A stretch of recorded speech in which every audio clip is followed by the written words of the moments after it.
Well, as you're probably aware, the coronavirus has put pay to that trip. But in the meantime, I thought I might just show you a few gadgets that I've purchased to try to make these videos a bit more stable.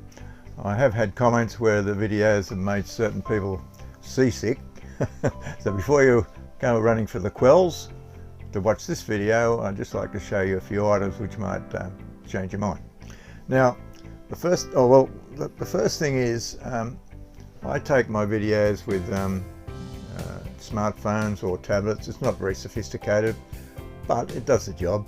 And these things have got very good cameras in them.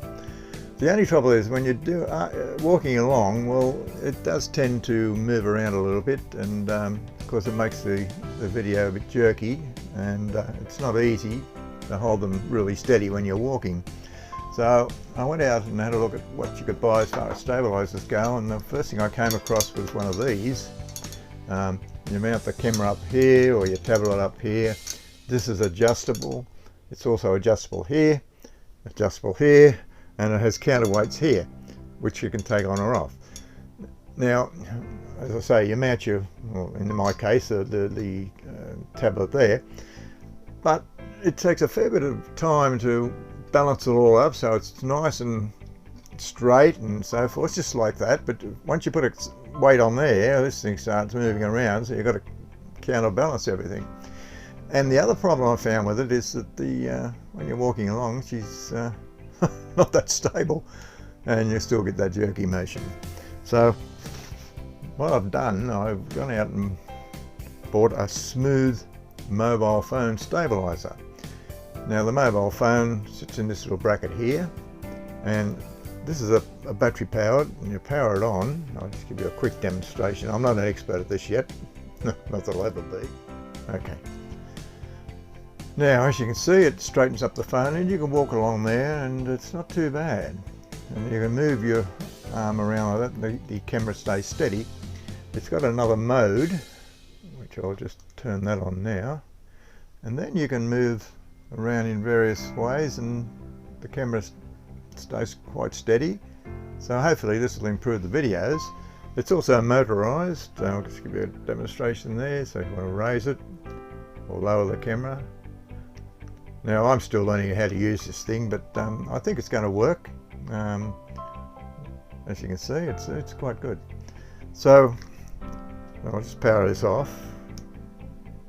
You've got to these things take a bit of learning to work, but once you get the hang of it, it's all right. And it's of course it won't power off. Yeah, she's off now. So there are a couple of items that I've got to try and stabilize the videos a bit. The other thing is I want to take some aerial shots of the camp areas and interesting places. And of course, the only way to do that is with a drone, and I'll show you a drone in what I'm talking about. Okay, this is Fred the drone. It's a GPS drone. Has a camera here, which is motorized, and you can have it either facing straight out or down or in between. It's quite good. The only problem with this model anyway, is these cameras aren't on a gimbal, and of course when these are flying, when she comes to a stop, it'll dip like that. Well, of course, when it dips like that, the camera goes with it, so that gives you a bit of a jerky action there. And also when you're flying from left to right and stops, okay, the camera's moving all the time, and it's giving you that jerky motion, but it does the job. If you look up here, you can see Fred. I've called him Fred because, for lack of another name, but if you look up there, you can see how Fred flies. And for a cheap drone, they don't take too bad of shots, but you've got to learn to fly these as well. So by the time I learn to fly, use that mobilizer, the stabilizer I mean, and learn to fly this thing, I should be an expert, but I doubt if I will ever be. I'll just turn her off.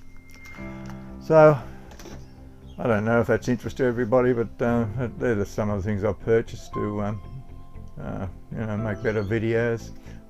Anyway, I hope when this virus is over, we can all get back to some sort of normality and do the things we like to do. At the end of this video, I'll just do a run through of my caravan, show you how I've set a few things up which might interest people. But hopefully, as I say, you won't need to take those Quell tablets anymore.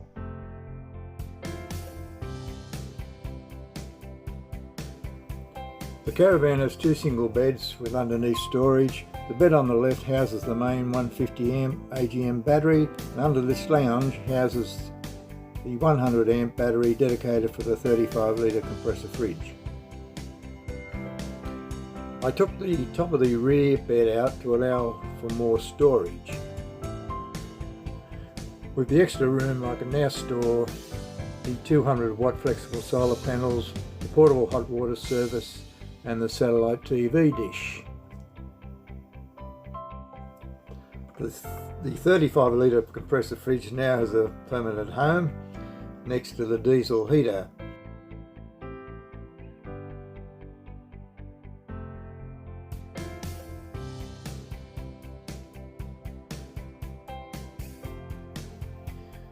In the rest of the space I can just store miscellaneous items as needed. The bottom of the wardrobe houses the 12 volt fan, the porta potty and the spare diesel fuel.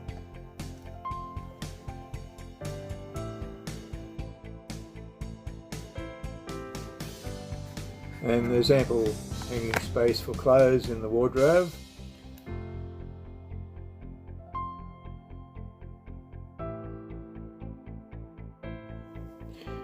The kitchen area has plenty of cupboard space and plenty of drawers to house all the utensils.